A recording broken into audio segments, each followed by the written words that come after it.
The typical village in Sri Lanka bears the hallmark of a cultural centre and is the repository of all that is pleasant. Much of what has come to us as part of the national ethos has emanated from the rural village. When we think of the village, the image that is recalled is that of wattle and daub constructions with simple roofs of thatch.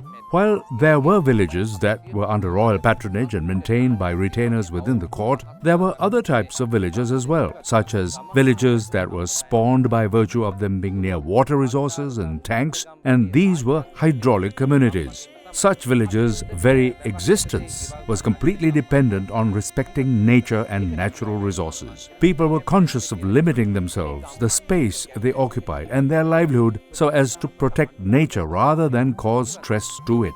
This is why they used material for construction from what is found around them, like stones, clay, twigs, creepers, bark and branches of trees and similar items on location. The pattern in general was to have a common central compound surrounded by dwellings. If at a particular time there were more dwellings that needed to be erected around this common central space, then they would set up another compound nearby and again construct homes around it, and in that way accommodate the expansion.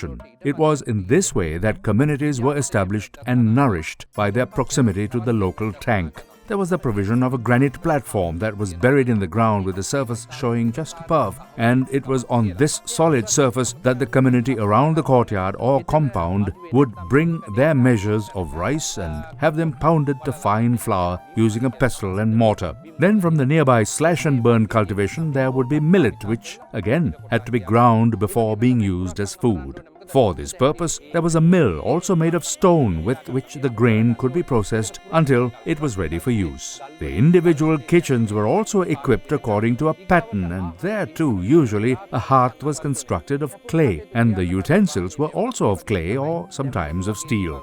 Above every hearth, they constructed wooden racks for the purpose of storage and also for smoking items of food and condiments that were used in the preparation of food.